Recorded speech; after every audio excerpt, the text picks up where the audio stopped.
नमस्कार दोस्तों, स्वागत है आपका हमारे YouTube channel technical job update में। तो यहाँ पे जो है गवर्नमेंट ऑफ राजस्थान की तरफ से एक अच्छी खबर निकल के आ रही है कि यहाँ पे जो डिप्लोमा और ITI के कैंडिडेट हैं उनके यहाँ पे सिलेबस में कुछ बदलाव किया गया है। और यहाँ पे जो है उनका कुछ क्वालिफ़िकेशन में ही बदलाव किया गया है। तो इस वीडियो में हम इसकी पूरी जानकारी देखने वाले हैं और आप इस वीडियो को अंत तक ज़रूर देखना, क्योंकि आपको इस वीडियो में पूरी जानकारी दी जाएगी ताकि आपकी जो कोई भी इम्पोर्टेंट जानकारी है वो इसमें मिस ना हो सके। तो अब हम बात करते हैं यहाँ पे। तो ये जो नोटिफिकेशन पब्लिश हुआ था, ये पब्लिश हुआ था 26/6/2020 को ये पब्लिश हुआ है। तो इसमें जो आपको नोटिफिकेशन आया है, इसमें जो सिलेबस और क्वालिफिकेशन चेंज हुआ है वो इलेक्ट्रिकल के लिए चेंज हुआ है। इलेक्ट्रिकल इंस्पेक्टर की जो पोस्ट होती है या फिर इलेक्ट्रिशियन की जो पोस्ट होती है उसके लिए यहाँ पे कुछ सिलेबस में चेंज किया गया है। तो ये जो नोटिफिकेशन है पूरा 46 पेज का नोटिफिकेशन है, जो कि बहुत बड़ा है। इसमें जो ये नोटिफिकेशन है हिंदी और इंग्लिश दोनों लैंग्वेज में है।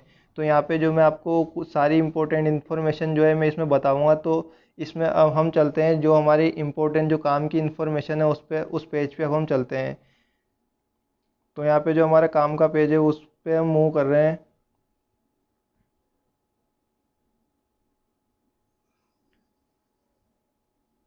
तो यहाँ पे ये हमारा आ गया है शेड्यूल फर्स्ट, जिसके लिए यहाँ पे हम इसके बारे में पूरे डिटेल में बात करेंगे। आपके लिए यहाँ पे क्या क्वालिफिकेशन होना चाहिए, कितना मार्क्स का पेपर होगा, कितना टेक्निकल होगा, कितना नॉन टेक्निकल होगा, इसमें हम पूरा बात करेंगे। तो यहाँ पे हम बात करते हैं हमारे शेड्यूल फर्स्ट जो दिया हुआ है इन्होंने। इसमें जो आपकी पोस्ट का नाम है जूनियर इलेक्ट्रिकल इंस्पेक्टर की पोस्ट है। इसमें जो अब रिक्रूटमेंट होगा वो डायरेक्ट रिक्रूटमेंट होगा 100%। मीन्स इसमें आपका रिटर्न एग्ज़ाम होगा।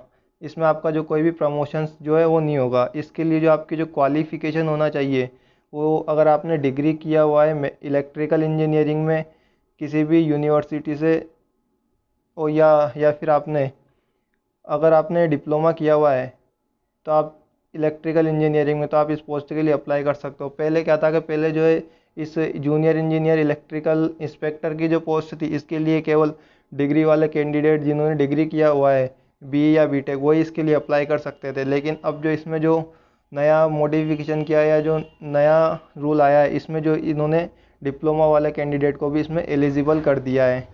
तो एक तो ये थी हम आपके लिए इम्पोर्टेंट इन्फॉर्मेशन। और दूसरा जो हम बात करते हैं यहाँ पे जो दूसरी पोस्ट है junior helper attached to technical post. यहाँ पे भी जो आपका जो सिलेक्शन प्रोसीजर 100% डायरेक्ट रिक्रूटमेंट होगा। मीन्स आपका यहाँ पे रिटर्न एग्ज़ाम होने वाला है। और उसके लिए जो आपका क्वालिफ़िकेशन होना चाहिए वो secondary with national trade certificate और ITI certificate in electrical trade, यानी कि आपने 10th के बाद ITI किया हुआ होना चाहिए उस, तो आप इस पोस्ट के लिए अप्लाई कर सकते हैं। तो ये तो था हमारा पूरा क्वालिफ़िकेशन के बारे में, कौन सी पोस्ट के लिए क्या क्वालिफ़िकेशन होना चाहिए। उसके बाद अगर हम बात करें यहाँ पे, तो यहाँ पे आता है हमारा सेकंड शेड्यूल नंबर सेकंड। तो यहाँ पे हम इसके बारे में पूरी डिटेल में बात करेंगे। तो यहाँ पे जो फर्स्ट पॉइंट है, तो इसमें आपको पूरा डिटेल में समझाते हुए चलूँगा। Computer based written competitive examination shall be conducted through online mode. The question paper shall be 2 hours duration and shall consist of objective type questions multiple choose options. तो यहाँ पे इन्होंने बोल रखा है कि जो आपका रिटर्न एग्ज़ाम होगा वो ऑनलाइन मोड में रिटर्न एग्ज़ाम होने वाला है। और जो आपके एग्ज़ाम का जो टाइम होगा वो आपका 2 घंटे का एग्ज़ाम होने वाला है। और जो आपका एग्ज़ाम होगा वो ऑब्जेक्टिव टाइप का एग्ज़ाम होने वाला है। The question paper shall consist of the following 2 part. जो आपका क्वेश्चन पेपर होगा उसके अंदर 2 पार्ट होंगे। जो पार्ट 1 का जो वेटेज होगा वो 60% होगा, जिसके अंदर जो आपके टेक्निकल नॉलेज है, मीन्स जिस आपके जो डिप्लोमा या BTech जो होती है आपकी इलेक्ट्रिकल में, या फिर आप ITI करते हो इलेक्ट्रिशियन में, तो उससे रिलेटेड जो है आपके 60% जो है क्वेश्चन आएंगे। और हम बात करते हैं यहाँ पे जो पार्ट सेकेंड होगा पार्ट B, तो उसका 40% वेटेज होने वाला है, जिसमें कि आपके reasoning and mental ability, mathematics, general knowledge and everyday science, Hindi और जनरल इंग्लिश से जो क्वेश्चन रहेंगे। तो यहाँ पे आपका टोटली 100 मार्क्स का होता है। तो यहाँ पे आपका 60 नंबर का जो टेक्निकल 60% वेटेज टेक्निकल का होने वाला है, और 40% जो वो होगा वेटेज वो नॉन टेक का होने वाला है, जिसमें कि आपके सारे सब्जेक्ट आ जाएंगे। उसके बाद अगर हम बात करें यहाँ पे रीजनिंग के, तो इन्होंने यहाँ पे रीजनिंग हर सब्जेक्ट का जो आपका नॉन टेक पोर्शन है उसका भी हर सब्जेक्ट का इन्होंने सिलेबस मेंशन किया हुआ है। तो जैसे हम रीजनिंग की बात करें तो रीजनिंग में आपको एनालिटिकल रीजनिंग आएगी, नंबर सीरीज़ हो गया, लेटर सीरीज़ हो गया, odd man out, coding decoding, shapes, mirror image, clocks, इन सब से जो आपके क्वेश्चन आएंगे। और अगर मैथमेटिक्स से बात करें तो आपकी 12th लेवल की जो सीबीएसई और आरबीएसई की जो मैथमेटिक्स है उसके क्वेश्चन आएंगे। अब और अगर बात करें यहाँ पे हम जनरल नॉलेज और एवरीडे साइंस से क्वेश्चन आएंगे, जिसमें कि आपका राजस्थान की जीके हो गया, आपकी पॉलिटिकल साइंस होगी, इंडियन ज्योग्राफी, इंडियन पॉलिटी होगी, ज्योग्राफी होगी, इन सब से आपके क्वेश्चन रहेंगे। और अगर हम बात करें अब हिंदी की, तो यहाँ पे जो आपके हिंदी के क्वेश्चन रहेंगे वो हिंदी ग्रामर या फिर हिंदी लैंग्वेज से क्वेश्चन रहेंगे 10th लेवल तक के, राजस्थान बोर्ड या सीबीएसई बोर्ड से रिलेटेड। और अगर बात करें हम इंग्लिश की, तो इंग्लिश भी आपकी जो है 10th लेवल तक की इंग्लिश आएगी। उसके बाद बात करें हम यहाँ पे, तो नेक्स्ट पॉइंट है the question paper except Hindi and general general English section of part B shall be bilingual both in English and Hindi, but in case of any conditions with regard to interpretation और printing error, तो इन्होंने ये बोल रखा है कि अगर आपके क्वेश्चन पेपर में कुछ भी एरर होती है या क्वेश्चन में कुछ भी एरर होती है तो आपका क्वेश्चन दो लैंग्वेज के अंदर होगा, हिंदी और इंग्लिश। तो अगर कुछ भी गलती होती है, कुछ भी एरर होती है, तो आपका इंग्लिश वाला पोर्शन है उसको ही सही माना जाएगा। ये आपका पॉइंट नंबर 3 बोलता है। पॉइंट नंबर 4 की बात करें तो हमारा पॉइंट नंबर 4 है there will be no negative marking for any wrong answer. यहाँ पे आपको गलत आंसर देने के लिए कोई नेगेटिव मार्किंग नहीं है, मीन्स आपका गलत आंसर दोगे तो भी यहाँ पे आपका नंबर नहीं कटेंगे। उसके बाद बात करें हमारा, if the examination is held in more than one session due to one or more other reasons, the score across various seasons will be equated to adjust for slight difference in difficulty level. तो इन्होंने बोला हुआ है कि जो आपका अगर exam एक से ज़्यादा शिफ्ट के अंदर होता है तो आपका यहाँ पे नॉर्मलाइजेशन किया जाएगा, क्योंकि इन्होंने पहले जो एग्ज़ाम हुए थे उसमें यहाँ पे नॉर्मलाइजेशन की कोई प्रोसेस नहीं थी।